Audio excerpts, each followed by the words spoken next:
बच्चों, हमने पहले भी बात की है कि भारत में उद्योगों का विकास जो है वो 2 चरणों में हुआ है। पहला स्वतंत्रता प्राप्ति के पहले और दूसरा स्वतंत्रता मिलने के बाद। तो स्वतंत्रता प्राप्ति के पहले जिन उद्योगों का या हम कहें जिन इस्पात उद्योगों का विकास किया गया उसकी हमने चर्चा कर ली है, जिसमें टिस्को था, Tata iron and steel company, इसको था Indian iron and steel company और Visvesvaraya iron and steel company. इन तीनों ही इस्पात केंद्रों की हमने चर्चा कर ली है। अब हम देखते हैं जब स्वतंत्रता मिली भारत को तो उसके बाद ये आवश्यकता महसूस किया जाने लगा कि भारत को आर्थिक विकास या हम कहें औद्योगिक विकास के लिए और अधिक से अधिक इस्पात की आवश्यकता होनी चाहिए, इस्पात की आवश्यकता है। और इस आवश्यकता को पूरा करने के लिए भारत सरकार ने स्वतंत्रता प्राप्ति के बाद हिंदुस्तान स्टील लिमिटेड इस कंपनी की स्थापना की और इस कंपनी ने दुर्गापुर, राउरकेला और भिलाई इन 3 इस्पात केंद्रों की स्थापना की। और ये तीनों ही इस्पात केंद्र जो हैं वो विदेशी सहयोग से स्थापित किए गए हैं। प्रारंभ में इन तीनों इस्पात केंद्रों की जो उत्पादन क्षमता थी वो 10 लाख मीट्रिक टन का एक टारगेट रखा गया और उसके बाद अब वर्तमान में देखें तो धीरे धीरे इन तीनों ही इस्पात केंद्रों की उत्पादन क्षमता को क्रमशः बढ़ाया जा रहा है। अब इन तीनों के अतिरिक्त बोकारो में भी इसके बाद एक इस्पात केंद्र की स्थापना की गई इसी क्रम में। तो आइए हम बात करते हैं इन तीनों ही इस्पात केंद्रों के विषय में। तो इस कड़ी में हम सबसे पहले देखते हैं राउरकेला इस्पात केंद्र। तो इस कड़ी में हम बात करते हैं सबसे पहले जो राउरकेला इस्पात केंद्र है इस विषय पर। ये इस्पात केंद्र ओडिशा के सुंदरगढ़ जिले में शंख और कोयल नदियों के संगम पर स्थापित है। इस इस्पात केंद्र की जो स्थापना है वो जर्मनी के सहयोग से की गई और जर्मनी में जो क्रुप्स और डिमाक कंपनियां थी इन दोनों ही कंपनी के सहयोग से ये केंद्र इस्पात केंद्र जो है वो स्थापित किया गया है। हाँ, यदि हम उत्पादन की बात करें तो इस इस्पात केंद्र में 1959 से इस्पात उत्पादन जो है वो प्रारंभ हो गया है।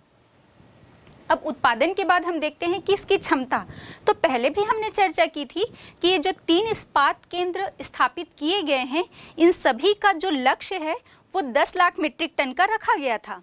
तो इसी प्रकार इसी कड़ी में राउरकेला इस्पात केंद्र का प्रारंभ में जो इस्पात उत्पादन की जो क्षमता का उद्देश्य है या हम कहें जो लक्ष्य है वो 10 लाख मीट्रिक टन का रखा गया था। लेकिन अब वर्तमान में हम यदि बात करें तो इसकी उत्पादन क्षमता को बढ़ाकर 10 लाख से 18 लाख मीट्रिक टन कर दिया गया है। हाँ, अब हम इसमें देखते हैं 18 लाख मीट्रिक टन 10 लाख के बाद 18 लाख मीट्रिक टन हुआ और अब वर्तमान में हम देखें तो 40 लाख कच्चा जो इस्पात है ये यहाँ पर तैयार किया जाता है।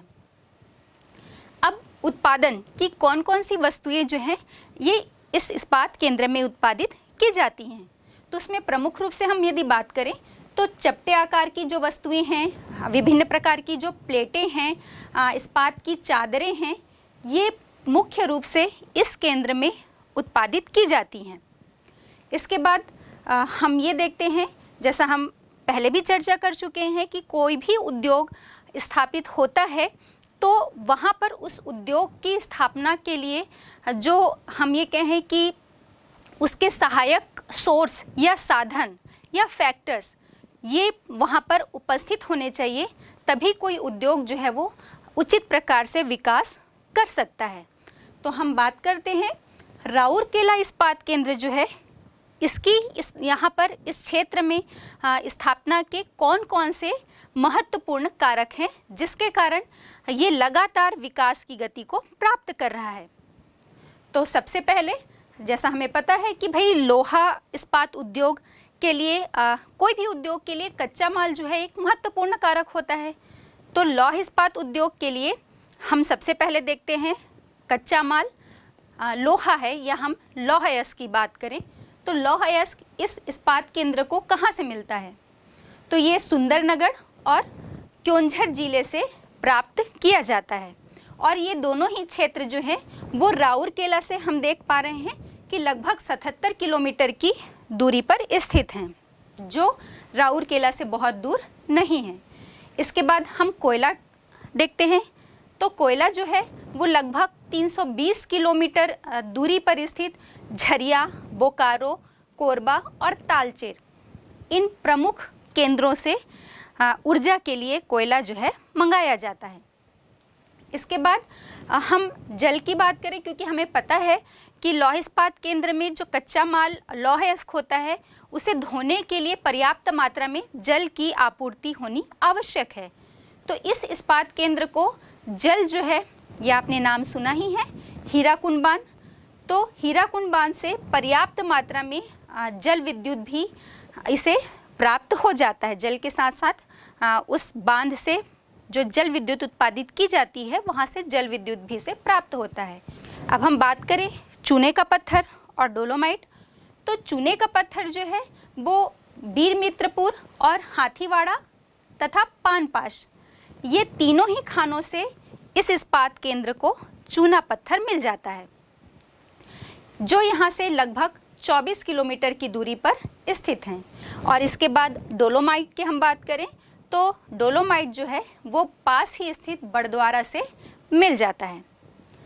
अब इन प्रमुख वस्तुओं के अतिरिक्त या हम खनिजों के अतिरिक्त की बात करें तो मैग्नीज जो है ये भी महत्वपूर्ण फैक्टर है लौह इस्पात उद्योग के लिए, और इस केंद्र को मैग्नीज जो है वो बोनाई से मिल जाता है।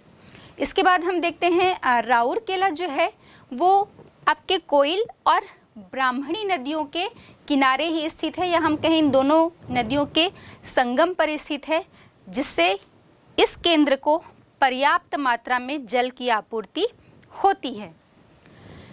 फिर हम देखें राउरकेला जो है वो आपके नागपुर और कोलकाता मुख्य रेल मार्ग पर स्थित है, और इस मुख्य रेल मार्ग पर स्थित होने के कारण इस इस्पात केंद्र को प्रमुख रूप से आयात और निर्यात, या हम कहें आसानी से सुगम रूप में रेल परिवहन की सुविधा भी मिल जाती है। इसके बाद पास में ही कोलकाता बंदरगाह की भी स्थिति है, बहुत अधिक दूरी नहीं है कोलकाता बंदरगाह की राउरकेला से दूरी। तो हम देखते हैं कि कोलकाता बंदरगाह पास ही स्थित होने के कारण एक बंदरगाह की सुविधा, या हम कहें कि जल परिवहन की सुविधा, जहां से देश या इस इस्पात केंद्र में जो उत्पादित इस्पात हैं और अलग अलग इस्पात से संबंधित जो वस्तुएं हैं उन्हें आयात के लिए और निर्यात के लिए दोनों ही सुविधाएं इस बंदरगाह से मिल जाती हैं।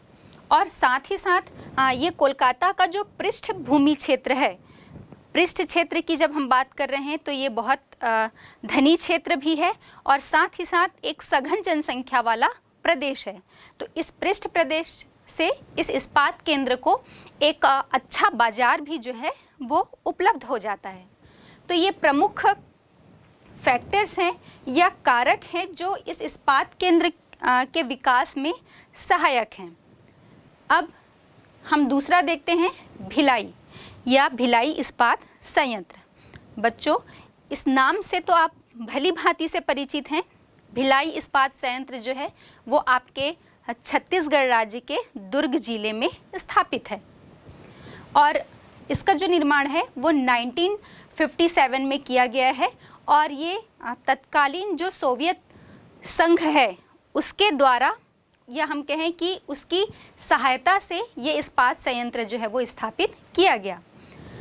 अब 1957 में हमने कहा कि भिलाई इस्पात संयंत्र की स्थापना की गई, लेकिन इसमें उत्पादन जो है वो उत्पादन प्रारंभ हुआ 4 फरवरी 1959 से इस संयंत्र में उत्पादन प्रारंभ कर लिया गया।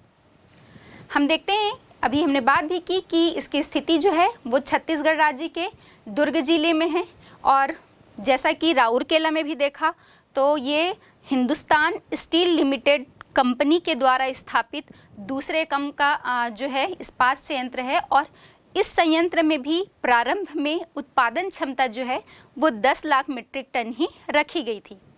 उसके बाद हम देखते हैं कि वर्तमान में इसकी उत्पादन क्षमता जो है उसे बढ़ाकर लगभग 52 लाख टन जो है वो कर लिया गया है। हाँ, एक और चीज़ इसमें देखते हैं, इसकी जो 27 लाख टन ढलवा लोहा उत्पादित करने की क्षमता है और लगभग 25 लाख टन जो है वो इस्पात उत्पादन की क्षमता है। तो इस प्रकार हम देखते हैं कि ये देश का सबसे बड़ा इस्पात केंद्र है। साथ ही अब हम बात कर लेते हैं कि इस इस्पात संयंत्र की स्थापना में कौन कौन से कारक जो हैं वो सहयोगी हैं, जिसके कारण ये इस्पात संयंत्र स्थापित किया गया है या लगातार विकास कर रहा है।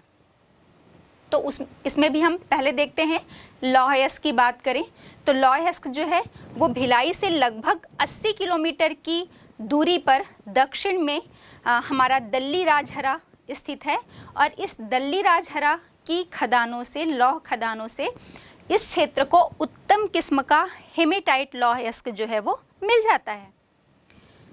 इसके साथ ही साथ हम ये देखेंगे कि ये जो दल्ली राजहरा का दल्ली राजहरा की जो लौह खदान है, ये पूरा लौह क्षेत्र जो है उसे रूसी यंत्र है ना, रूस के जो यंत्र हैं उससे भली भांति सुसज्जित किया गया है, या हम ये कहें कि वहाँ ये जो रूसी संयंत्र की फैसिलिटी उस क्षेत्र को प्राप्त है।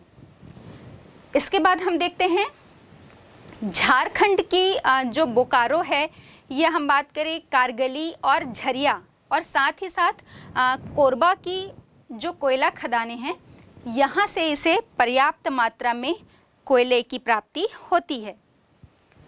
अब यहाँ से लगभग 24 किलोमीटर की दूरी पर नंदनी की खान है और इस नंदनी की खान से इसे चूना पत्थर मिल जाता है। अब छत्तीसगढ़ में ही जो बिलासपुर जिला स्थित है, इस बिलासपुर जिले की जो हिर्री खदान है, इस हिर्री खदान से इस क्षेत्र को डोलोमाइट और बालोद क्षेत्र से क्वार्ट्जाइट की प्राप्ति हो जाती है भिलाई इस्पात संयंत्र को। अब हम बात करते हैं विद्युत की, तो उत्तर में कोरबा ताप विद्युत गृह जो है वो स्थापित है और छत्तीसगढ़ के ही कोरबा ताप विद्युत गृह से इसे पर्याप्त मात्रा में विद्युत की आपूर्ति भी हो जाती है भिलाई इस्पात संयंत्र को। अब हम बात करें मैग्नीज की, तो मैग्नीज इसे महाराष्ट्र के भंडारा से और साथ ही साथ कुछ मात्रा में मध्य प्रदेश का जो बालाघाट है वहाँ से भी मैग्नीज की प्राप्ति हो जाती है। अब आसपास का जो निकटवर्ती क्षेत्र है, इस पूरे निकटवर्ती क्षेत्र से इस इस्पात संयंत्र को सस्ता श्रम भी जो है वो प्राप्त हो जाता है। अब हम ये देखते हैं कि मुंबई कोलकाता जो मुख्य रेल मार्ग है वहाँ पर इसकी स्थिति है भिलाई की, तो ये भिलाई इस्पात संयंत्र को मुख्य रेल मार्ग से परिवहन की भी सुविधा जो है मिल जाती है। तो हमने पूरी बात की कि भिलाई इस्पात संयंत्र के विकास के या इसके यहाँ पर स्थापना के लिए कौन कौन से कारक जो हैं वो सहयोगी हैं और जो इसे भविष्य में भी लगातार विकास के लिए एक गति प्रदान कर रहे हैं। अब नेक्स्ट हम देखते हैं दुर्गापुर इस्पात संयंत्र। हिंदुस्तान स्टील लिमिटेड के क्रम में तीसरा इस्पात संयंत्र था आपका दुर्गापुर इस्पात संयंत्र। दुर्गापुर इस्पात संयंत्र जो है वो हिंदुस्तान स्टील लिमिटेड का तीसरा कारखाना है और हम देखते हैं कि इसकी स्थिति जो है वो आपके पश्चिम बंगाल के वर्धमान जिले में लगभग 1959 में की गई। 1959 में ये इस्पात संयंत्र जो है वो स्थापित किया गया है। अब यहाँ भी हम बात करें तो ये किस देश के सहयोग से स्थापित किया गया, तो जैसे हमने देखा था कि राउरकेला जो है वो जर्मनी के सहयोग से स्थापित किया गया, भिलाई जो है वो रूस के सहयोग से स्थापित किया गया, और दुर्गापुर इस्पात संयंत्र जो है वो आपके ब्रिटिश तकनीकी और इस तकनीकी के साथ साथ ब्रिटिश देश के सहयोग से भी ये जो इस्पात संयंत्र है वो स्थापित किया गया है। इसे आर्थिक सहयोग के साथ साथ तकनीकी सहयोग भी ब्रिटिश की प्राप्त है। अब हम देखते हैं कि कोलकाता आसनसोल रेल मार्ग पर कोलकाता से लगभग 176 किलोमीटर की दूरी पर ये जो इस्पात केंद्र है वो स्थापित है। यहाँ पर हम उत्पादन की बात करें तो 1962 में इस इस्पात केंद्र में उत्पादन प्रारंभ हो गया। प्रारंभ में और अन्य जो दो इस्पात संयंत्र की हमने बात की थी उसी प्रकार इसकी भी उत्पादन क्षमता का लक्ष्य रखा गया था 10 लाख मीट्रिक टन, और अब इसे बढ़ाकर जो है लगभग 40 लाख मीट्रिक टन जो है उत्पादन क्षमता इसकी हो गई है। अब कौन कौन सी वस्तुओं का प्रमुखता से इस क्षेत्र में उत्पादन किया जाता है, इसकी यदि हम बात करें तो देखते हैं प्रमुखता से यहाँ पर रेल के पहिए, पटरियाँ, छड़ आदि जो है ये प्रमुख रूप से उत्पादित की जाती हैं। अब इसकी स्थापना के कारकों की जब हम बात करते हैं कि दुर्गापुर इस्पात संयंत्र के स्थापित होने के लिए कौन कौन से कारक महत्वपूर्ण से सहयोग प्रदान करते हैं, तो उसमें हम देखते हैं सबसे पहले कच्चा माल की बात करें तो कच्चा माल में लौह अयस्क भंडार जो है वो दुर्गापुर से लगभग 320 किलोमीटर के अर्धव्यास के अंदर ही मिलता है। जहाँ पर दुर्गापुर स्थापित है वहाँ पर इस संयंत्र से लगभग 320 किलोमीटर के अर्धव्यास में पूरा लौह अयस्क का भंडार जो है वो स्थित है, जिसमें आपके झारखंड के सिंहभूम के बोलादी खानों से और साथ ही साथ ओडिशा के मयूरभंज से जो है लौह अयस्क प्राप्त किया जाता है। इसके बाद हम बात करते हैं कोयला, तो कोयला भी जो है वो इसके पास स्थित झरिया और रानीगंज क्षेत्र से प्राप्त किया जाता है। इसके बाद हम देखते हैं चूना पत्थर, तो चूना पत्थर जो है वो प्रारंभ में तो हाथीबाड़ी और वीरमित्रपुर से ही प्राप्त किया जाता था, लेकिन अब सुंदरगढ़ और क्योंझर से भी चूना पत्थर की प्राप्ति की जाती है। मैग्नीज जो है वो इस इस्पात केंद्र को ओडिशा के बारीवल क्षेत्र से प्राप्त हो जाता है।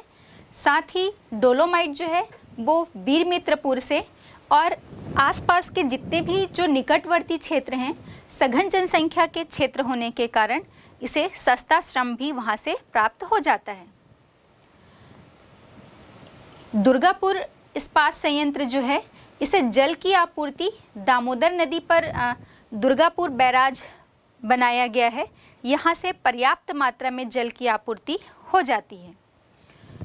इसे कोलकाता बंदरगाह की भी सुविधा है, चूँकि ये दिल्ली कोलकाता रेल मार्ग पर स्थित है और कोलकाता से लगभग 160 किलोमीटर की दूरी पर स्थित होने के कारण दुर्गापुर को एक बंदरगाह, कोलकाता बंदरगाह की भी सुविधा उपलब्ध है, जहां से जल परिवहन से ये आसानी से आयात और निर्यात की सुविधा उपलब्ध हो जाती है।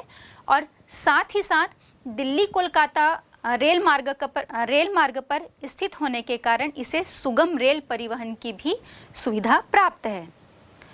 तो हमने देखा कि आपके राउरकेला, भिलाई इस्पात संयंत्र और दुर्गापुर इस्पात संयंत्र के यहाँ पर स्थानीयकरण के प्रमुख रूप से कौन कौन से कारक हैं। अब इसके बाद हमने बात की थी कि स्वतंत्रता के बाद भारत में अधिक इस्पात उत्पादन के लक्ष्य को पूरा करने के लिए प्रमुख रूप से ये 3 इस्पात केंद्र की स्थापना की गई थी, लेकिन बाद में इसके साथ ही साथ बोकारो इस्पात संयंत्र की स्थापना की गई। तो हम इसके विषय पर भी बात कर लेते हैं कि इस इस्पात केंद्र की स्थापना के लिए कौन कौन से कारक जो हैं वो उत्तरदायी हैं। बोकारो इस्पात संयंत्र जो है वो झारखंड के हजारीबाग जिले में बोकारो और दामोदर नदियों के संगम पर स्थापित किया गया है। ये इस्पात संयंत्र भी जो है वो तत्कालीन सोवियत संघ के तकनीकी सहयोग और साथ ही साथ आर्थिक सहयोग से स्थापित किया गया। सन 1972 में इस इस्पात संयंत्र की जो उत्पादन क्षमता थी वो 17 लाख टन की थी, जिसे बढ़ाकर 40 लाख टन कर दिया गया और अब इसकी उत्पादन क्षमता को बढ़ाने का लक्ष्य रखा गया है और भविष्य में भी इस इस्पात संयंत्र की उत्पादन क्षमता को बढ़ाकर लगभग 100 लाख टन करने का लक्ष्य है। हम इस पे देख लेते हैं कि हमने उत्पादन की बात की कि 1972 से उत्पादन क्षमता का लक्ष्य रखा गया था, लेकिन इस इस्पात संयंत्र की जो स्थापना है वो 1964 में की गई।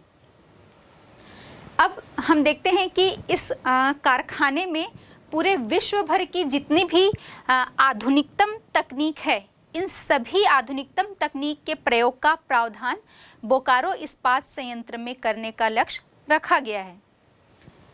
अब हम देखते हैं कि इस इस्पात संयंत्र के स्थानीयकरण के कौन कौन से महत्वपूर्ण कारक हैं, जिसमें हम बात करते हैं कच्चा माल पर।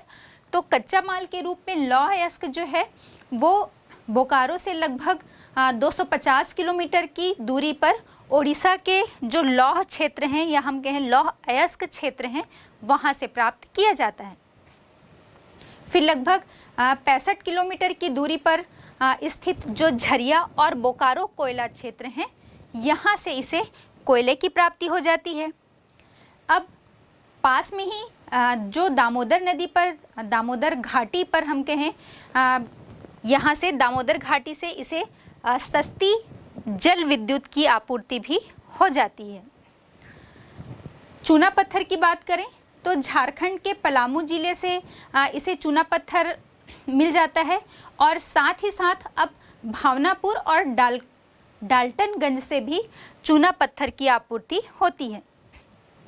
लगभग 300 किलोमीटर की दूरी पर कोलकाता बंदरगाह स्थित है और कोलकाता बंदरगाह के स्थित होने के कारण इसे बंदरगाह की जो सुविधा भी प्राप्त है। बंदरगाह से जो सस्ती जल परिवहन की सुविधा इस इस्पात संयंत्र को प्राप्त है।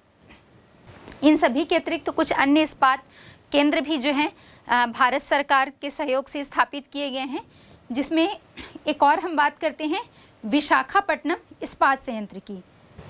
विशाखापट्टनम इस्पात संयंत्र जो है ये भारत के हम कह सकते हैं कि जितने भी इस्पात संयंत्र हैं तो किसी बंदरगाह पर बनाया जाने वाला पहला इस्पात संयंत्र है जिसे बंदरगाह की स्थिति प्राप्त है। अब हम इसमें देखते हैं कि ये इस्पात संयंत्र जो है वो आंध्र प्रदेश के विशाखापट्टनम बंदरगाह पर स्थित है। अब इसके स्थानीयकरण के कारक के रूप में प्रमुख रूप से लौह अयस्क की बात करें तो इस इस्पात संयंत्र को लौह अयस्क जो है वो हमारे छत्तीसगढ़ के बस्तर जिले के बैलाडीला क्षेत्र से इस इस्पात संयंत्र को लौह अयस्क की प्राप्ति होती है।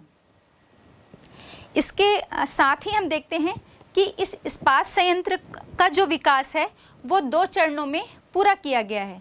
2 चरणों में भी हम देखते हैं कि पहला चरण जो था इसका वो 1988 में पूरा कर लिया गया और दूसरा चरण जो है वो 1990 में पूरा कर लिया गया।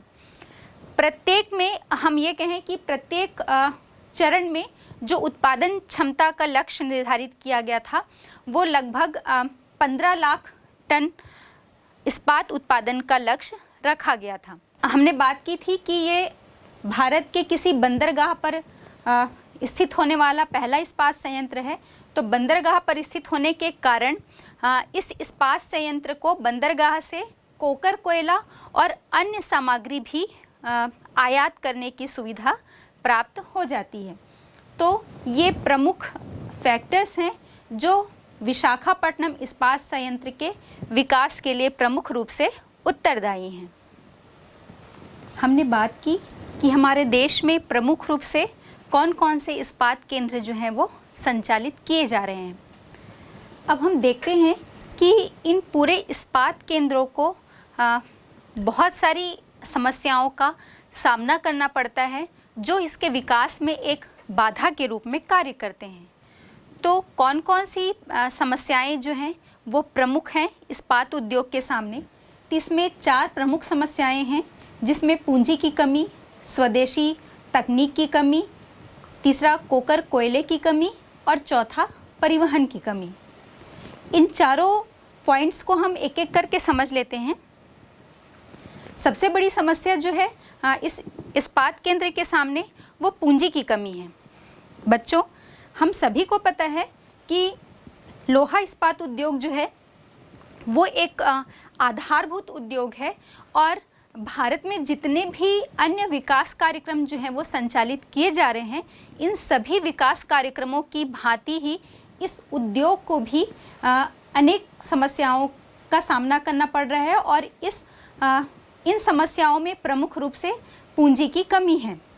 चूँकि हम सभी को पता है कि इस्पात उद्योग की स्थापना के लिए बहुत बड़ी मात्रा में धनराशि की आवश्यकता होती है और यही कारण है कि भारत में जो अधिकांश कारखाने हैं वो सरकार के द्वारा संचालित किए जा रहे हैं। दूसरी समस्या है स्वदेशी तकनीक की कमी।